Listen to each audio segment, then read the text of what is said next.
성경은 하나님의 자녀된 우리의 삶에 종종 하나님의 징계가 있다는 사실을 가르쳐주고 있습니다. 하나님의 자녀된 우리 신자들이 죄를 범하고 하나님이 기뻐하지 않는 잘못된 길을 걸어갈 때 하나님께서는 우리 삶의 고통스러운 문제들을 일으키셔서 우리로 하여금 우리의 죄를 깨닫게 하시고 그 죄를 버리고 돌아서게 하시고 하나님과 다시 올바른 관계를 맺고 하나님 앞에 거룩하고 성결하게 살도록 간섭하십니다. 물론 우리의 삶에 일어나는 모든 고통스러운 일들이 다 하나님의 징계는 아닙니다. 그러나 어떤 고통스러운 일들을 당할 때 그런 상황 속에서 내 죄가 깨달아진다면 그것은 하나님의 징계일 가능성이 아주 커요. 성경은 우리가 경험하는 이런 징계에 대해서 히브리서 12장에 이렇게 말씀합니다. 5절 이하에 보면요, 또 아들들에게 권하는 것 같이 너에게 권면하신 말씀을 잊었도다. 일러스되 내 아들아 주의 징계하심을 경히 여기지 말며 그에게 꾸지람을 받을 때에 낙심하지 말라. 두 가지 태도가 필요하다는 거예요. 하나님의 징계를 받을 때 무시하거나 소홀히 여기지 말라는 거예요. 경히 여기지 말라는 거예요. 그러나 동시에 낙심하지도 말라는 거예요. 왜냐하면 주께서 그 사랑하시는 자를 징계하시고 그의 받으시는 아들마다 채찍질 하심이니라 하였으니 너희가 참음은 징계를 받기 위함이라. 하나님이 아들과 같이 너희를 대우하시나니 어찌 아비가 징계하지 않는 아들이 있으리요. 징계는 다 받는 것이오늘 너에게 없으면 사생자요 참 아들이 아니니라. 또 우리 육체의 아버지가 우리를 징계하여도 공경하였거늘 하물며 모든 영의 아버지께 더욱 복종하여 살려하지 않겠느냐. 저희는 잠시 자기의 뜻대로 우리를 징계하였거니와 오직 하나님은 우리의 유익을 위하여 그의 거룩하심에 참여케 하시느니라. 그러니까 사실 하나님께 매를 맞는다는 차원에서 볼 때 참 괴롭고 두려운 일이지만 이 징계라는 게요, 그러나 이 징계는 하나님의 사랑하시는 자녀들에게만 허락되는 특별한 은혜의 간섭인 것이에요. 여러분, 특별히 오늘 본문을 보면 다윗이 범죄한 이후에 하나님의 무서운 징계를 당하는 것을 보게 됩니다. 다윗이 자신의 권력을 이용해서 밧세바를 범하고 그리고 그 추악한 죄를 덮기 위해서, 은폐하기 위해서 그 밧세바의 남편 우리아, 충신 우리아를 아주 비열한 방법으로 살해합니다. 그리고 남편을 잃은 밧세바를 데려다가 합법적으로 자신의 아내를 삼습니다. 요압 외에는 진실을 아는 사람이 아무도 없었어요. 시간은 그렇게 흘러갔고 모든 일들이 다 잘 되는 것 같아 보였습니다. 그런데 하나님의 눈은 피할 수가 없었어요. 범죄하고 회개치 않는 이 다윗을 하나님께서 간섭하기 시작하십니다. 선지자 나단을 보내서 아주 추nom하게 그의 죄를 책망하시죠. 다윗이 나단의 책망을 듣고 내가 죄를 범하였다고, 내가 하나님 앞에 죄를 범했다고 자백합니다. 그러자 나단은 여호와께서도 당신의 죄를 사하셨나이다 하면서 사죄를 선언해요. 그러나 그가 범한 죄 때문에 그의 가정에 엄청난 재난이 일어나게 될 것이라고 경고하셨어요. 그리고 나서 첫 번째 일어난 일이 오늘 본문의 사건입니다. 오늘 15절을 보실까요? 나단이 자기 집으로 돌아가니라. 우리아의 처가 다윗에게 낳은 아이를 여호와께서 치심해 심히 앓는지라. 다윗의 범죄로 말미암아 지금 다윗과 밧세바의 사이에서 태어난 아이가 하나님의 징계로 심히 앓고 있습니다. 죽어가는 것이에요. 차라리 내가 아픈 게 낫지. 내 죄 때문에 아무것도 모르는 어린아이가 고열에 시달리며 죽어가는 모습을 볼 때 여러분, 애비로서 마음이 어떻겠습니까? 너무나 괴롭고 고통스럽고 참담했을 것입니다. 하나님 앞에 죄 짓는 것은 이렇게 무서운 것이구나. 아마 그는 처절하게 깨닫게 되었을 거예요. 무엇보다 하나님이 아주 낯설게 느껴졌을 것입니다. 사실 지금까지 하나님이 다윗에게 이렇게 하신 적이 없었거든요. 그동안에 하나님이 얼마나 다윗을 친밀하게 사랑 가운데 다가오셔서 말씀하시고 위로하시고 도와주시고 편들어주시고, 그가 왕이 된 다음에 자신은 백향목 궁전에 거하는데 하나님의 괴가 천막, 그저 장막 안에 있는 것을 보고 마음이 아파서 내가 성전을 좀 건축하면 좋겠다, 하나님의 집을 좀 지어드리면 좋겠다, 그런 생각만 했는데 하나님께서 얼마나 그 마음을 귀하게 여기셨는지요. 너 내 집을 짓겠다고 말하냐, 생각하냐? 야, 내가 네 집 지어줄게. 그러면서 얼마나 귀한 약속을 주시고,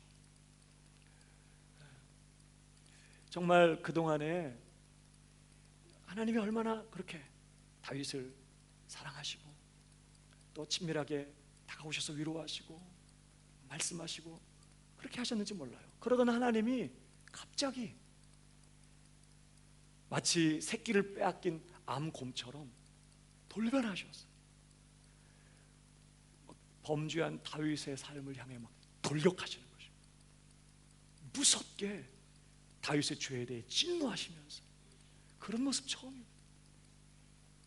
다윗의 죄와 싸우시는 아주 낯설고 아주 두렵고 무서운 그런 하나님을 경험하게 됐어요.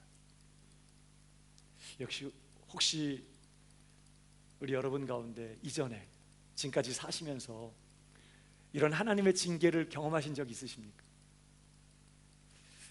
내가 함부로 막 죄짓고 함부로 이렇게 살다가 하나님께 매를 맞은 그런 경험 있으세요? 그 후유증으로 지금도 다리를 저는 분이 계십니다. 그 후유증으로 지금도 뭐 장기 하나가 없다든지.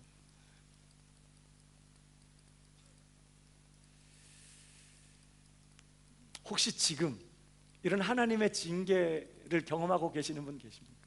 막 삶의 어려운 일들이 계속해서 몰려오고 있고 마음이 시달리고 죄가 깨달아지고 자꾸 죄 회개하게 되고 하나님이 너무 낯설고 하나님이 내 편 아닌 것 같고 하나님이 내 막 적처럼 느껴지기도 하고, 그러면서 자꾸 마음이 자꾸 하나님 앞에 이렇게 회개하게 되고.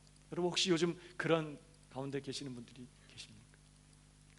여러분 어떻게 하세요? 그럴 때 과거의 징계를 경험하실 때 어떻게 하셨어요? 아무 일 없었어요? 혹시 징계인데 징계인 줄도 모르고 지나간 거 아니에요? 이렇게 인생이 어려워, 이렇게 삶이 어려워, 그러면서 그냥 그렇게 하다 그냥 지나가고 그런 거 아닙니까? 여러분, 우리가 한 사람의 성도로 완성되는 과정에서요, 우리는 아주 여러 번 하나님의 징계를 경험하게 되어 있어요. 왜냐하면 우리가 연약하기 때문에, 이 죄에 깊이 쩔어 있기 때문에 우리가 자주 넘어지고 죄를 범하죠. 그래서 하나님께서 사랑하시고 또 우리를 그분의 온전한 자녀로 다듬어내기 위하여 자주자주 이런 징계의 손을 대시는 거예요. 그러니까 우리의 삶의 징계가 없을 수가 없어요. 그때 어떻게 해야 되죠? 그냥 견디면서 시간이 지나가면 될까요? 여러분, 특별히 하나님이 우리에게 징계를 허락하시는 목적이 있었다고 했죠. 아까 히브리서 12장 10절에 보면 오직 하나님은 우리의 유익을 위하여 그의 거룩하심에 참여케 하시느니라. 하나님은 우리에게 징계를 주시는 목적이 뭐라고요? 우리를 유익하게 하기 위하여, 그래서 우리를 거룩한 자가 되게 하기 위하여 징계하신다는 거예요. 그러니까 우리가 징계를 당할 때에 이런 하나님의 목적, 이 징계를 허락하시는 이런 하나님의 목적이 우리의 삶에 이루어지기 위해서는요, 우리가 징계를 당할 때 어떤 태도를 취하느냐가 굉장히 중요해요. 이걸 믿음으로 잘 통과해야 되는 것이에요. 그래야 징계를 통해서 우리가 유익을 얻을 수 있어요. 하나님이 허락하시는 그 은혜, 우리가 성장하고 또 거룩해지고 회복되고 더 깊은 은혜를 누리게 되고 이런 유익을 경험할 수 있게 되는 거예요. 그러니까 징계를 당할 때 우리의 태도가 굉장히 중요해요. 아, 이게 징계구나 알고 여기에 대해서 적극적으로 믿음으로 대해야 되는 거예요. 징계를 막 당하지만 징계인지도 모르고 그냥 지나가고 그저 문제 해결만 위해서 이렇게 막 하면서 또 문제 해결되면 또 여러분 그렇게 가면 징계는 계속 받아도 성장이 없어. 우리 삶에 변화가 없어요. 그러니까 계속해서 징계가 또 임하고 그래 맞다 보면 이제 굳은 살이 배기고 맷집이 생겨서 웬만해서는 이제 징계라고 생각되지도 않아. 뭐 이런 게 원래 인생이야 이러면서 하나님도 답답하고 여전히 영향력도 없고 능력도 없고 기쁨도 없고 그냥 영적으로 아주 빈곤한 그런 삶을 계속해서 유지하는 이런 악순환이 계속 이어질 수 있어요.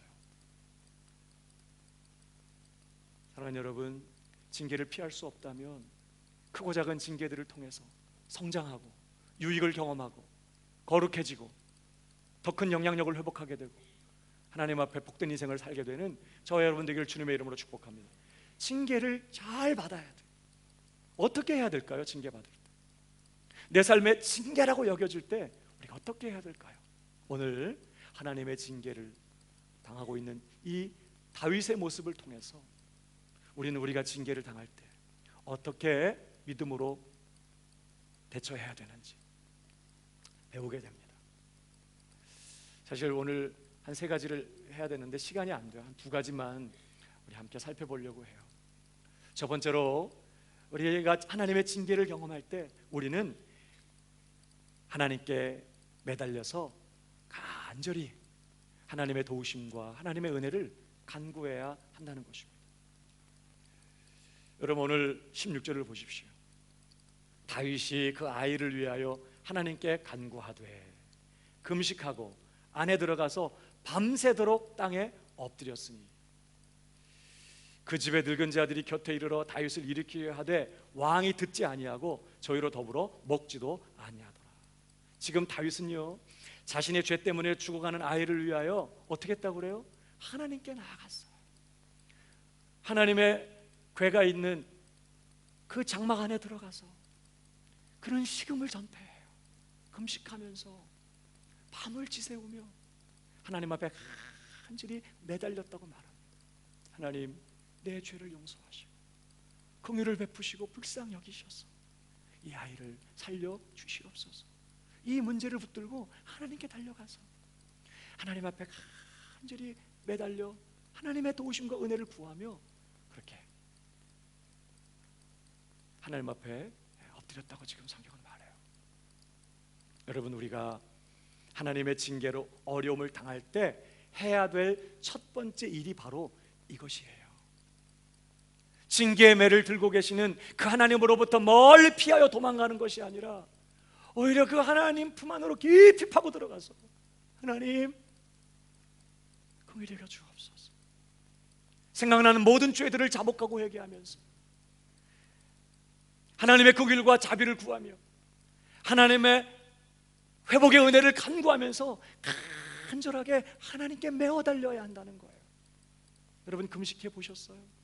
한 끼 한 끼를 금식하면서 혹은 밤에 잠을 자지 않으면서 하나님께 그렇게 간절히 매달리신 경험이 있으세요? 오늘 다윗은 자신에게 징계가 왔을 때 아유 하나님이 알아서 하시겠죠. 다 뭐 죄값이고 죄 지으면 다 이렇게 되는 거지 뭐. 또 아유 하나님이 선하신 하나님이 알아서 다 합력하게 보게 되게 하시겠지 뭐. 그러면서 그냥 방관하면서 구경하듯이 시간이 지나가기를 바라면서 그저 때가 되면 또 문제가 해결되겠지 하면서 그렇게 반응하지 않았다는 거예요. 그는 이 문제를 붙잡고 절박하게 죽을 것 같은 고통을 가슴에 끌어안고 하나님께 달려가서 간절하게 하나님께 메어 달리며 은혜를 간구했던 거예요. 여러분, 우리가 징계를 당할 때 이렇게 해야 된다는 거예요. 하나님께 나아가서 하나님의 품 안으로 더 깊이 파고 들어가고 이전과는 다르게 아주 결단하고 사력을 다해서 필요하다면 금식을 하고 필요하다면 철야를 하면서 하나님의 도우심과 그 은혜를 구하며 간절히 하나님께 메어 달려야 한다는 거예요. 왜 그래야 될까요? 용서와 회복이 오직 하나님의 손에만 있기 때문에 그런 것이죠. 하나님 말고 어디 가서 해결을 받을 수 있겠어요? 그러니까 이 고통스러운 이 문제를 붙들고 하나님을 찾고 하나님께 매달려서 은혜를 구해야만 하는 것입니다. 그러나 여러분, 그보다 더 중요한 이유가 있어요. 왜 우리가 징계를 당할 때 하나님께로 파고 들어가서 간절히 하나님께 매어달리며 하나님의 은혜를 구하는 그런 자리로 가야 되느냐? 그것이 지금 내게 징계를 허락하신 하나님의 본심이기 때문에 그런 거죠. 하나님을 찾으라는 거예요. 절박하고 간절하게 하나님께 매어달리라는 것입니다. 여러분, 우리가 죄를 짓게 되는 것은요, 단순히 우리가 연약하거나 혹은 죄의 유혹이 너무 강력해서가 아닙니다. 우리가 죄를 짓게 되는 것은요, 우리가 하나님을 깊이 의지하는 자리에서 떠나고 하나님과 깊이 교제하면서 전적으로 하나님께 의지해서 하나님의 도우시는 은혜를 경험하는 그런 자리에서 우리가 떠나기 때문에 우리가 죄를 범하게 돼요. 여러분, 우리가요 하나님을 깊이 의지하고 그렇게 하나님을 찾고 하나님께 매달리고 하나님의 도우심을 구하면서 하나님의 그 깊은 그 도우시는 은혜를 경험하는 자리에 있으면요, 아무리 내가 연약하고 아무리 죄가 강력하게 우리를 공격해도 우리 절대 넘어지지 않습니다. 하나님의 은혜가 우리를 힘있게 붙들어주기 때문에 우리는 비록 연약하지만 신자답게 주신 사명 감당하면서 승리하며 나아갈 수 있는 거예요. 그런데 우리의 마음이 어두워져서 하나님을 깊이 의지하는 자리에서 마음이 떠나고 그저 형식적으로 예배하고 형식적으로 기도하고 그저 형식적으로 그렇게 살면서 하나님과 깊은 교제, 깊이 하나님을 의지하면서 깊이 하나님을 의지하고 그런 관계 속에서 깊은 하나님의 은혜를 체험하는 그런 관계에서 우리가 멀어지게 되면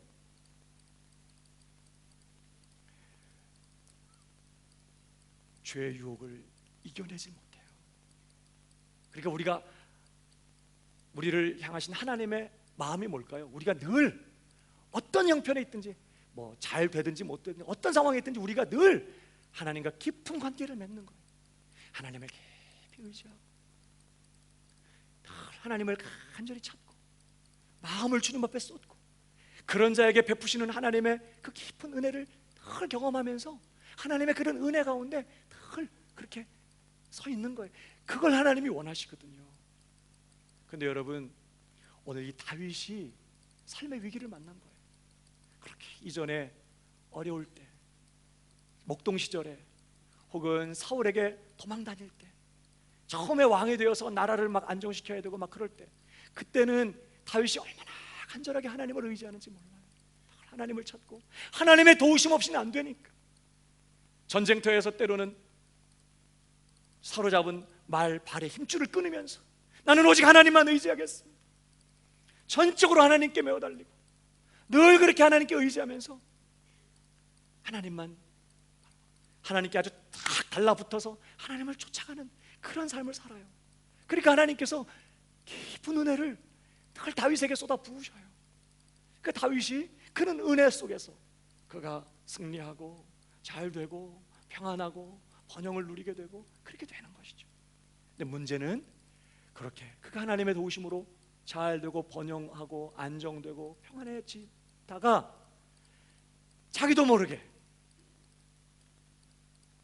이전에 그가 그렇게 간절하게 하나님을 찾고 깊이 하나님을 의지하던 그런 마음을 놓치게 되는 것입니다. 이제 다 편안하니까 뭐 하려고 막 하나님을 찾아요. 이제 그러지 않아도 되는 거예요. 원래는 평안할 때도 간절하게 찾아야 될 줄 믿습니다. 그래야 되거든요. 그래야 하나님과 교제할 수 있고, 그래야 깊은 하나님의 은혜를 경험할 수 있어요. 근데 사람이, 다윗이 그래요.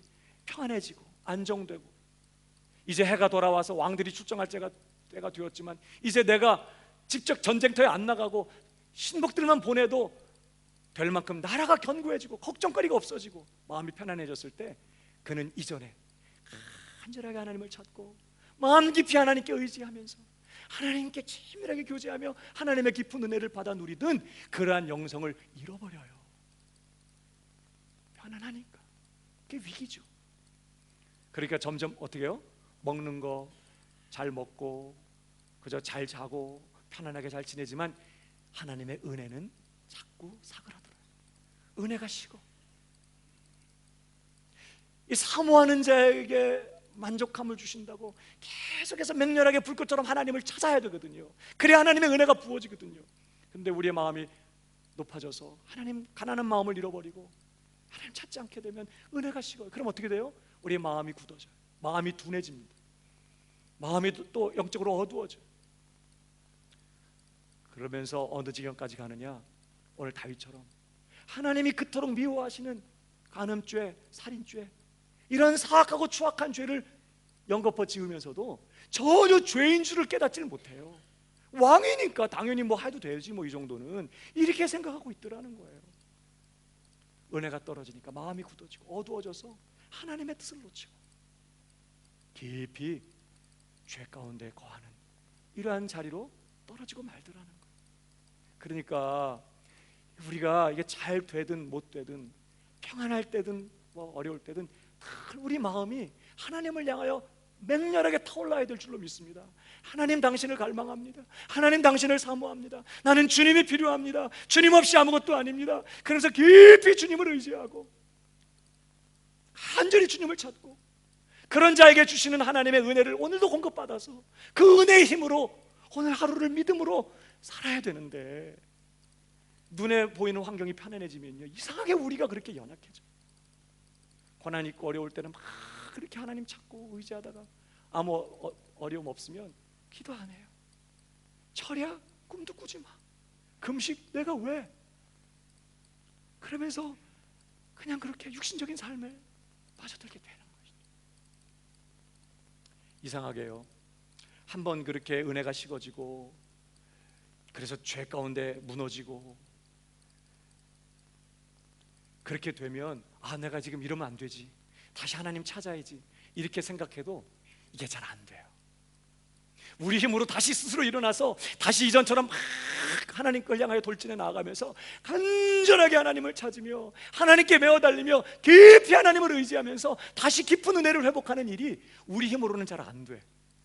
근데 하나님의 징계가 우리를 이런 자리로 밀어붙여요. 갑자기 막 어려운 일들이 몰려오고 내가 도무지 넘어갈 수 없고 해결할 수 없는 그런 문제들이 막 내 삶을 덮쳐오면서 하나님도 나를 버린 것 같고 하나님의 도우심 받지 못하는 그런 상황에 있는 것처럼 이렇게 느껴지는 그런 상황이 되면 우리 심령이 다시 깨어나는 것이, 너무 힘드니까, 너무 고통스러우니까, 죽을 것 같으니까, 하나님 외에는 방법이 없으니까 다시 어떻게 해요? 맹렬하게 다시 하나님을 절박하게 찾고 의지하고 은혜를 구하고 하나님께 매어 달리는 그런 일들이 이 징계를 받을 때 그게 일어나게 돼요. 그래서 징계가 은혜인 것이에요. 그러니까 징계를 하시는 하나님의 본심을 알아야 돼요. 단순히 그냥 이 문제 해결하고 이런 게 아니라 지금 하나님은 나를 찾으라는 거예요. 하나님은 지금 다시 하나님께로 깊이 파고 들어오라는 거예요. 너 지금 그렇게 평안한 가운데서 하나님 멀리 떠나서 은혜 사모하지 않고 절박하게 하나님 찾지 않고 육신적인 거 붙들고 사는 그런 삶에 계속 눌러 앉아 있으면 이 완전히 망하는 거야.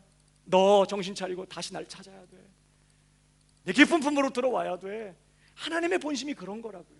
그래서 우리가 다시 하나님께 나아가서 사력을 다해서 하나님께 매어 달리고, 하나님의 은혜 없이는 죽는 줄 알고, 하나님의 은혜 아니면 도무지 해결될 수 없는 이런 고통 속에서 하나님께 간절하게 매어 달리면서 하나님을 깊이 의지하고 하나님의 깊은 도우심을 경험하는 그 관계 속으로, 그러한 자리로 하나님께서 나오게 되기를 하나님께서 원하시는 거라고요.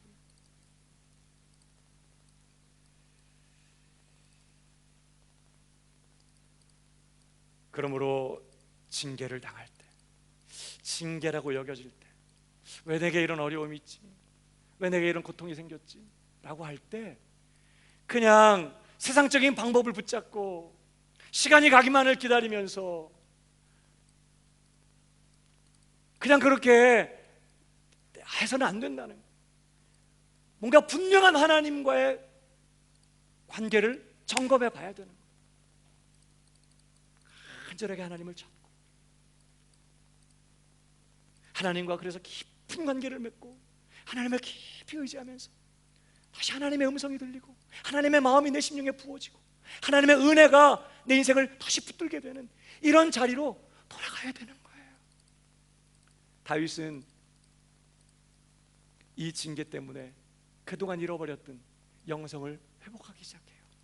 밤을 지새우면, 언제 그래 봤겠어? 이제 왕 돼가지고 평안한데 언제 밤을 지새우면, 옛날에는 막 굴로 도망다니고 광야로 도망다니고 사울을 피해 도망다니고 그럴 때 얼마나 그가 정말 본의 아니게 굶고 본의 아니게 처리하면서 얼마나 하나님을 찾았다고요. 그런 것들이 고달팠지만 그래서 그의 영성이 정말 불꽃처럼 하나님을 향해 타오르고 하나님은 깊이 그를 도우실 수 있었고, 그러나 지금 그걸 잃어버렸었거든요. 근데 지금 이 징계를 통해 그가 다시 그렇게 하나님을 찾고 있어요. 밤을 지새우며 금식하면서 다시 하나님을 깊이 의지하는 자리로 돌아가고 있는 거예요. 이것이 우리가 징계를 경험할 때 해야 될 일이라는 거예요. 의사만 찾아다니지 말고, 사람 만나지 말고, 인간적인 위로를 받으려고 하지 말고, 시간 가면 그냥 되겠지 기다리지만 말고 이 문제를 하나님과의 관계 속에서 풀어내야 되는 거예요. 이 일에 대해서 하나님의 응답을 받고 하나님의 마음을 받고, 아유, 징계 앞으로 징계 당하면 그렇게 하지 뭐. 뭐 하려고 그때까지 기다려요. 중요한 건 뭐예요? 징계를 통해서 우리를 다시 그런 자리로 회복시키기를 원하신다면 하나님은 오늘도 내가 그런 자리에 있기를 바라는 거죠. 그러니까 오늘 우리 마음을 점검해 봐야 돼. 나는 정말 깊이 하나님을 의지하는,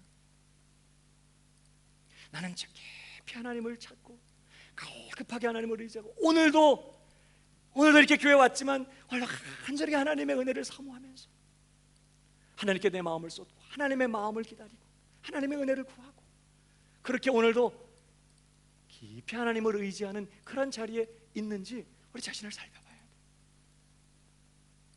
만약에 지금 내 마음이 그런 상태가 아니면 조만간 죄의 유혹이 올 때 우리 넘어질 수밖에 없는 위험한 상태에 있는 거고요. 어쩌면 또 징계를 통해서 하나님 우리를 다시 밀어붙여야 되는 상황에 올지도 몰라요. 그러므로 오늘 하나님의 마음, 나를 향한 하나님의 본심이 무엇인지 알고 하나님과 깊은 관계를 맺고 하나님의 깊은 도우심을 경험할 수 있는 그 관계 가운데 들어가는 저 여러분 되길 주님의 이름으로 축복합니다. 두 번째로요, 우리가 하나님의 징계라고 여겨질 때, 하나님의 징계라고 깨달아질 때 오늘 우리에게 필요한 게 무엇입니까? 또 한 가지는 하나님을 경외하는 마음, 하나님을 깊이 존중히 여기는 마음을 회복해야 한다고 말씀합니다. 오늘 18절을 보실까요? 이래 만에 그 아이가 죽으니라. 그러나 다윗의 신복들이 아이의 죽은 것을 왕에게 고하기를 두려워하니 이는 저희가 말하기를 아이가 살았을 때 우리가 말하여도 왕이 그 말을 듣지 아니하셨나니. 어떻게 그 아이의 죽은 것을 구할 수 있으랴. 왕이 회상하시리로다 함이라. 아이가 막 아파서 죽어갈 때도 저렇게 괴로워하셨는데 만약에 아이 죽었다고 말하면 아마 왕이 회상하실 거다. 이 회상한다는 말은 자기 몸을 자해한다는 뜻이에요. 왕의 신복들이요, 다윗 왕의 신복들이 만약에 다윗이 아이가 죽었다는 얘기를 들으면 너무 괴로워서 너무 자책감에 그냥 자기 몸을 막 상해하면서 고통스러워하고 괴로워할 거라고 그렇게 생각했어요. 그래서 말 못했다는 거예요. 어쨌든 문제는 지금 아이가 이래 만에 죽어요. 금식을 했는데 7일을 금식했어요. 철야를 하면서 7일을 철야했어요. 눈물을 쏟으면서 간절하게 하나님 긍휼을 베푸시고 아이 살려달라고 매어 달렸어요. 근데 7일이 지난 후에 아이가 죽었어요. 여러분 19절을 보세요. 다윗이 그 신복들의 서로 수군거리는 것을 보고 그 아이가 죽은 줄을 깨닫고 그 신복들에게 묻되 아이가 죽었느냐? 대답하되 죽었나이다. 여러분 구약 성경을 보면요, 하나님께 간절히 금식하며 기도했을 때 하나님이 그 기도를 거절하신 적이 거의 없었어요. 하나님께서 이사야 선지자를 보내서 히스기야에게 말씀하세요. 네가 죽을 것이다.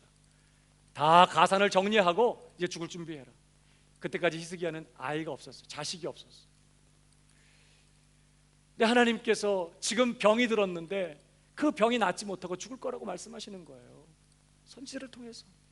그때 히스기야가 뭐 하죠? 침상에 누운 채로 옆으로 돌아서 자기 낯을 벽으로 향하고 하나님 앞에 막 울면서 하나님 긍휼히 여겨달라, 하나님 불쌍히 여겨달라, 간절히 하나님 앞에 기도해요. 하나님께서 그 기도 들으시죠. 15년 생명을 연장시켜 주시고 다시 살게 하세요. 여러분 이스라엘 역사에 악한 왕 중에 아합이라는 사람이 있습니다. 그가 아주 사악한 방법으로 자기 아내 이세벨의 그 도움을 받아서 나봇의 포도원을 빼앗죠. 나봇을 악한 사람으로 몰아 죽게 하고 거짓 증인 세워서 그리고는 나봇의 포도원을 빼앗았습니다. 이 일 때문에, 의로운 나봇을 그렇게 죽이고 포도원을 빼앗은 일 때문에 하나님께서 선지자를 보내서 아합의 아주 무서운 심판을 선언하세요. 너 죽을 거다. 이 죄로 인해서 너와 네 가정이 다 망할 거다. 그때요 아합이 그 말을 듣고 어떻게 해요? 하나님 앞에 회개해요. 베옷을 입고 죄를 무릅쓰고 행보도 천천히 하면서 하나님 앞에 겸비하면서 회개했는지 하나님께서 엘리야 선지자에게 너 아합을 보느냐? 그러면서 아합이 지금 회개하고 있다. 굉장히 대견스러워 하시면서요 용서하시고 그 재앙을 그 아합의 생전에는 내리지 않았어요. 살려주시고 하나님께서는 니느웨 성을 멸망시키겠다고 작정하시고 요나를 보내서 경고하셨어요. 그때 요나의 경고를 듣고 니느웨 성 사람들이 다 왕부터 시작해서 집안의 뭐 노예, 짐승들까지 다 금식하면서 그렇게 하나님 앞에 회개하며 겸비했어요. 하나님께서 뜻을 돌이키시고 그들의 죄를 사하시고 그들을 멸하기로 하신 계획을 철회하시고 살려주세요. 하나님 앞에 금식하고 울며 매달릴 때 하나님이 거절하신 적이 없었어요. 성경을 보면. 그런데 오늘 다윗이 7일을 하나님 앞에 매달렸어요. 금식하며 울며 간절하게 하나님 앞에 긍휼히 여겨주시고 아이 살려달라고. 그런데 하나님은 그 다윗의 그 눈물의 기도를 아주 매몰차게 거절하셨어요. 물론 그의 죄는 용서하셨지만 아이는 죽어요. 여러분 다윗의 심정이 어떨까요? 인간적으로 생각할 때 여러분이 다윗이라면 어떤 생각이 들겠어요? 우선 내 죄 때문에 아이가 죽었다는 자책감 때문에 괴로울 거고, 또 한 가지는요, 이렇게까지 하나님 앞에 매달렸는데 하나님께 거절당했다는 그 거절감 때문에 얼마나 낭망이 되겠어요. 이제 하나님의 은혜는 끝나는 건가? 하나님은 더 이상 내 기도 안 들으시나? 난 정말 하나님 앞에 버림받은 건가? 이제는 완전히 망하는 건가? 이런 낙심, 낭망, 또 죄, 자책감, 또 한편으로는 어떤 마음도 있을까요? 인간적으로 삐짐. 하나님 섭섭한 거죠. 아니 하나님 앞에 이렇게까지 내가 했는데 왜? 그러면서 문제 해결이 안 됐을 때 마음이 탁 풀어지면서 하나님께 대해서 좋지 못한 감정이 생기고 하나님께 시험 드는 거예요. 섭섭한 거예요. 그런 하여튼 그래서 그런 괴로운 복잡하고 괴로운 그런 상황 속에서 다윗이 정말 막 자기 몸을 자해하면서 정말 괴로워할 만한 그런 상황이 된 거예요 지금. 그런데 여러분 다윗이 어떻게 해요? 사람들은 다 그렇게 할 거라고 생각해서 다윗이. 근데 여러분 다윗이 어떻게 합니까? 20절을 보십시오. 자, 아이가 죽었다는 소식을 듣고 20절 다윗이 땅에서 일어나 몸을 씻고 기름을 바르고 의복을 갈아입고 여호와의 전에 들어가서 뭐예요? 경배하고. 한번 따라 하십시다. 여호와의 전에 들어가서 경배하고. 뭘 말할까요? 지금 자기는 그렇게 금식하며 울면서 아이 살려달라고 부르짖고 매달렸는데 아이가 죽었어요. 근데 그 얘기를 듣고 다윗이 의복을 갈아입고 씻고 성전에 들어가서 여호와께 경배를 드렸대요. 뭘 말할까요? 하나님의 결정, 하나님의 처분을 겸손히 받아들이겠다는 거예요. 하나님은 하늘에 계시고 난 땅에 있고 하나님의 뜻이 그런 것이라면 아멘입니다. 하나님 감사합니다. 주님 영광을 받으시고 찬송을 받으시옵소서. 뭘 말하죠? 지금 다윗은 자신의 뜻을 내려놓고 자신의 뜻보다 하나님 그분을 더욱 높이고 하나님을 존중히 여기고 하나님을 경외하는 그런 마음을 그가 지금 품고 있다는 것을 이 모습을 통해 우리에게 보여주고 있는 거예요. 여러분 이게 왜 중요할까요? 여러분 나단을 통해서 다윗을 하나님이 책망하실 때 두 번이나 다윗에게 지적하신 얘기가 있어요. 여러분 우리 같은 장 9절인데요 이렇게 하나님께서 너를 은혜를 주셔서 너 왕까지 삼아주시고 다 주셨는데 9절 그러한데 어찌하여 네가 여호와의 말씀을 뭐하고? 업신여기고 나보기에 악을 행하였느냐. 지금 하나님은 이 문제를 단순히 도덕적이고 어떤 윤리적인 차원에서 접근하는 게 아니에요. 이 악을 내 앞에서 행한 것은 네가 내 말을 업신여겼기 때문이라는 거예요. 네가 칼로 햇사람 우리야를 죽이되 암몬 자손의 칼로 죽이고 그 철을 빼앗아 네 철을 삼았도다. 이제 네가 나를 뭐하고? 업신여기고 햇사람 우리야의 철을 빼앗아 네 철을 삼았은즉 칼이 네 집에 영영이 떠나지 아니하리라 하셨고, 하나님이 지금 나단을 통해서 다윗의 뭘 지적해요? 네가 어찌하여 여호와의 말씀을 업신여겼느냐, 네가 어찌하여 나를 업신여기고 이런 악을 행하였느냐, 지금 이렇게 말씀하고 계세요. 여러분 우리가 죄를 짓게 되는 경우가 또 하나 있어요. 아까는 뭐라고 그랬죠? 내가 하나님께 전적으로 의지하고 하나님의 깊은 도우심 속에서 하나님의 깊은 은혜를 경험하는 자리에 있어야 우리가 죄를 이길 수 있거든요. 거기서 멀어지면 죄 짓고, 그래서 하나님이 징계를 통해 우리를 다시 그 자리로 돌아가게 하신다고 지금 말씀드렸죠. 우리가 죄를 범하게 되는 또 하나의 경우가 있는데, 내 마음에 하나님을 경외하는 마음을 잃어버릴 때, 하나님의 뜻을 존중히 여기고 내 뜻보다, 내 계획보다, 내 욕심보다, 나보다 하나님 그분을 더 중요하게 생각하고 하나님 그분을 더 존중히 여기고 하나님 그분을 더 두려워하고 하나님을 높이는 이런 하나님을 경외하는 마음을 잃어버릴 때 우리는요 죄짓게 돼요. 그러니까 죄는 어디서부터 시작되냐? 하나님을 무시하고 하나님을 가볍게 여기고 하나님을 경히 여기는 그런 마음에서부터 죄가 시작돼요. 하나님보다 내가 원하는 게 더 중요하고 하나님보다 내가 더 중요해지고, 그래서 하나님보다 나를 더 무겁게 여기고 나를 더 존중하게 여기고 그렇게 중요하게 여길 때 우리는 하나님의 뜻을 거스리고 내 고집대로 가게 되는 것이죠.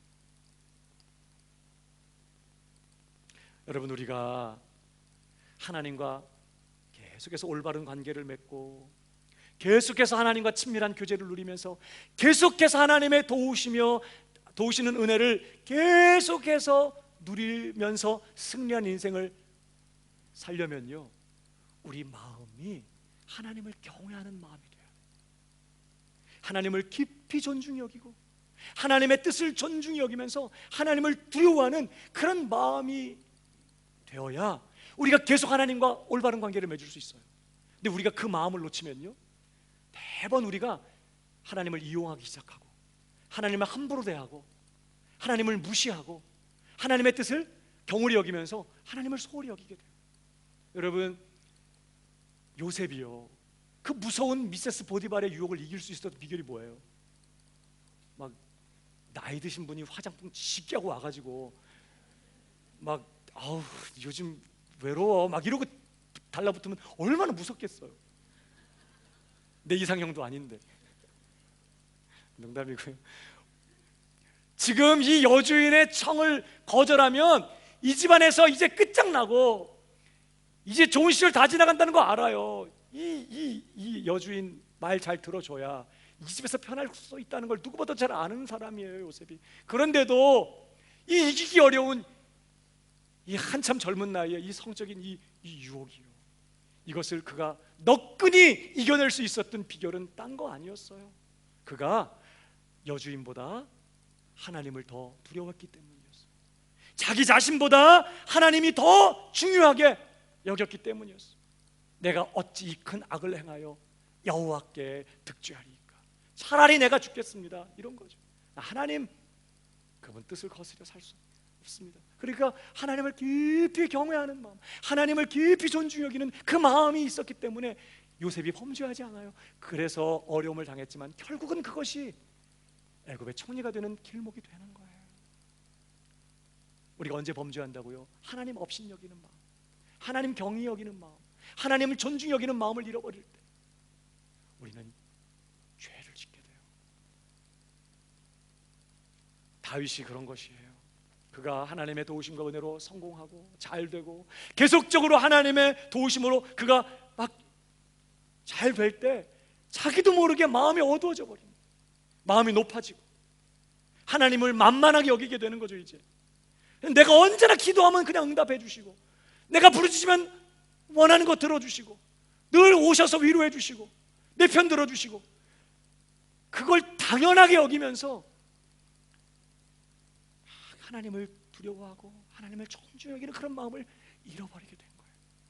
그 결과가 밧세바 사건이. 그래서 지금 하나님이 그걸 지적하는 거예요. 네가 어찌 나를 업신여기고. 자기는 업신여긴다고 생각 안 했어요, 하나님을. 그런데 다윗의 마음에 그게 있었어요. 네가 어찌 내 말을 업신여기고 네가 나를 업신여기고 두 번씩이나 그걸 드러냈어요. 그랬던 다윗이 지금 뭐 하고 있다고요? 아이가 죽었다는 얘기를 듣자 옷을 갈아입고 씻고 옷을 갈아입고 여호와의 전에 들어가서 하나님 앞에 무릎을 꿇고 경배하고 있었다는 거예요. 여러분, 만약에 다윗이 하나님을 존중히 여기지 않고 그저 자신의 뜻이 더 중요하고 자신의 소원이 이루어지는 게 더 중요하고 지금 이 상황에서 이 문제가 해결되는 것이 더 중요해서 이 7일 동안 간절히 하나님 앞에 매달려 부르짖고 기도했는데 그게 응답이 안 됐어. 하나님이 거절했어. 그럼 어떻게 될까요? 삐지는 거죠.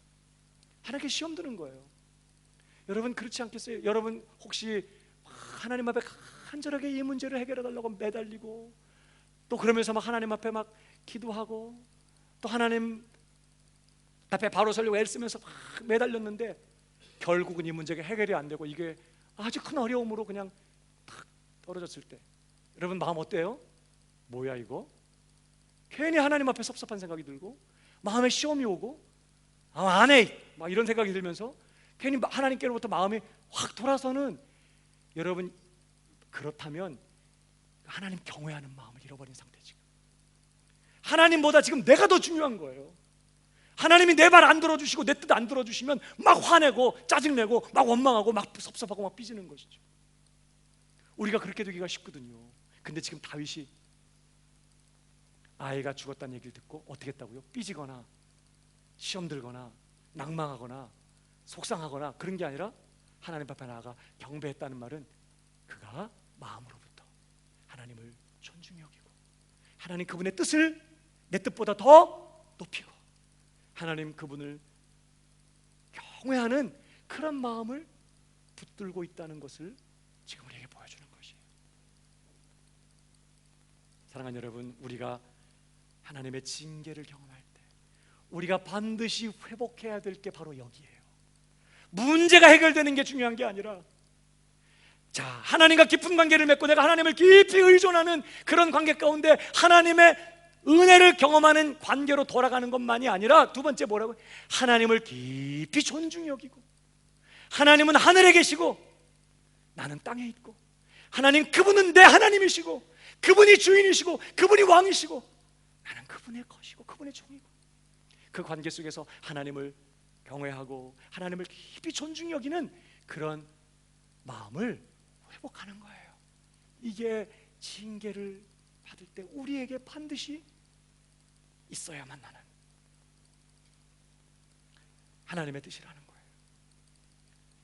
그래서 여러분, 하나님께서 이스라엘 백성들을 향해 가지신 본심이 바로 그거였어요. 우리 한번 볼까요? 출애굽기 5장에 보면요, 이스라엘 백성들이 막 시내산에 하나님 나타나셔서 불꽃 가운데 막 말씀하시고 막 그러니까 백성들이 얼마나 두려웠던지, 하나님이 두려워서 모세 보고 하나님께 말씀 좀 해달라고, 우리 보고 직접 말하지 말고 모세 당신이 좀 듣고 와서 우리한테 전해달라고, 우리 너무 하나님 두렵다고 막 그렇게 하거든요. 그러니까 하나님이 맞다고 그러면서 하신 말씀이에요.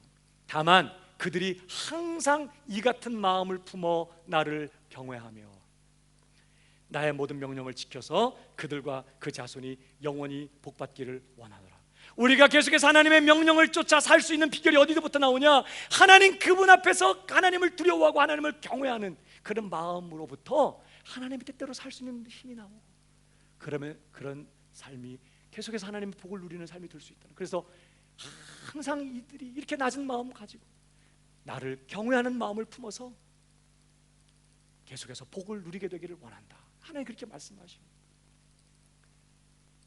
우리가 이 마음을 놓치고 범죄할 때 하나님이 징계를 통해서 다시 이 마음을 회복하도록 이끌어 가신다는 걸 기억하고, 단순히 문제 해결만을 요구하는 것이 아니라 하나님을 깊이 존중히 여기고 하나님을 경외하는 마음을 회복하는 저 여러분 되길 주님의 이름으로 축복합니다.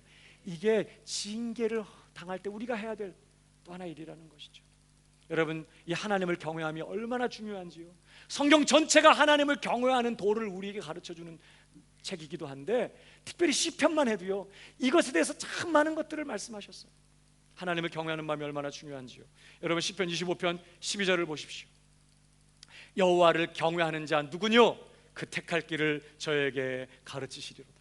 우리가 인생을 살면서 이리 가야 될까 저리 가야 될까, 이렇게 해야 될까 저렇게 해야 될까, 어떻게 결정해야 될지 알지 못할 때 하나님께서는 그를 경외하는 자에게 갈 길을 보여주신다는 거예요.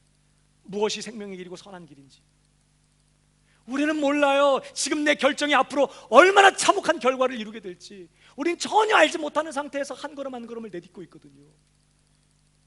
그러나 하나님께서는 자기를 경외하는 사람들에게 그 갈 길을 보여주시고 가르쳐 주시겠다고 약속하셨어요. 그뿐만이 아닙니다. 시편 25편 14절에 보면요, 여호와의 친밀함이 경외하는 자에게 있으며 그 언약을 저에게 보이시리로다. 누가 하나님과 친밀하게 교제할 수 있느냐? 하나님을 경외하는 사람, 마음으로부터 하나님의 뜻을 존중히 여기고 하나님을 높이고 하나님을 두려워하고, 혹시 내 어떤 말이나 태도나 행동이 하나님의 마음을 언짢게 해서 내가 하나님으로부터 멀어지게 될까 봐 두려워서 늘 조심하면서 그렇게 하나님을 존중히 여기는 그런 사람이 하나님과 친밀하게 교제하게 된다. 기도하면 하나님의 마음이 부어지고 하나님의 음성이 들려지고 하나님의 말씀이 깨달아지고 그 언약을 저에게 보이신다. 다시 말하면 하나님의 약속이 그의 삶에 이루어지고, 여호와를 경외하는 사람이 이걸 누려요. 그 다음 보세요. 시편 34편 7절. 여호와의 사자가 주를 경외하는 자를 둘러친치고 저희를 건지시는도다. 오늘도 우리가 당하는 여러 가지 삶의 위경에서 하나님께서는 여호와를 경외하는 자들을, 그의 사자를 보내서 건지시겠다고 말씀하세요. 이런 구원을 날마다 경험하는 저와 여러분 되길 축복합니다. 여호와를 경외하는 자들이 누려요. 그뿐만이 아닙니다. 34편 9절. 너희 성도들아 여호와를 경외하라. 저를 경외하는 자에게는 부족함이 없도다. 누가 부족함이 없는 복된 삶을 누리게 되느냐? 하나님을 경외하는 사람.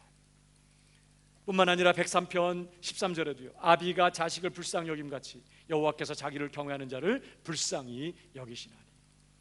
111편 5절이요, 여호와께서 자기를 경외하는 자에게 뭘 주세요? 양식을 주십니다. 그러니까 돈 벌고 이런 것도 하나님을 경외하는 자들이 양식을 얻는다고 했어요. 그 언약을 영원히 기억하시리로다. 115편 13절, 물은 대소하고 여호와를 경외하는 자에게 복을 주시리로다. 145편 19절, 저는 자기를 경외하는 자의 소원을 이루시며. 누가 기도의 응답을 받느냐? 누가 그의 마음의 소원을 하나님께 정말 응답을 받느냐? 여호와를 경외하는 자. 하나님께서 그의 소원을 이루어 주신다는 거예요. 저의 부르짖음을 들으신다는 것이죠. 147편 11절, 자기를 경외하는 자와 그 인자하심을 바라는 자들을 기뻐하시는 것. 우리 하나님이 어떤 사람을 기뻐하시느냐? 하나님을 존중해. 그래서 나를 존중히 여기는 자를 내가 존중히 여기고, 나를 경멸하는 자를, 멸시하는 자를 내가 멸시할 것이다. 하나님은 자기를 존중히 여기는 자들을 귀히 여기세요. 여러분, 그래서 또 하나의 지혜서인 전도서의 결론이 뭐였죠? 한번 읽어보십시다. 전도서의 결론 다 같이 시작. 다 들었으니 하나님을 경외하고 그 명령을 지킬지어다. 이것이 사람의 본분입니다. 우리가 이 자리에 있어야 하니까, 우리가 이 자리를 떠나게 될 때 죄를 짓게 되고 하나님 앞에 함부로 살게 되고 하나님의 복을 누리지 못하고 실패하는 인생을 사니까 하나님께서는 징계를 통해서 우리를 이 자리로 회복시키려고 하시는 거예요. 그러므로 하나님의 징계라고 여겨질 때 우리는 뭘 확인해 봐야 돼요? 내 마음에 정말 하나님의 뜻을 존중히 여기고 하나님 그분을 귀하게 여기고 하나님 그분을 경외하는 마음이 내 안에 있나? 내가 하나님을 경외하는 마음으로 결정하고, 내가 하나님을 존중히 여기는 마음으로 사람을 대하고 말을 하고, 내가 하나님을 경외하는 마음으로 오늘을 사는 사람인가 우리 확인해 보고, 하나님의 징계라고 여겨질 때 단순히 문제 해결만을 바라는 것이 아니라 이 하나님을 경외하는 마음을 회복해내는 저 여러분 되길 주님의 이름으로 축복합니다. 여러분, 징계가 있다면요, 그건 하나님께 버림받은 게 아닙니다. 징계는 하나님께 버림받은 게 아니라 오히려 하나님이 나를 버리지 않으셨다는 증거예요.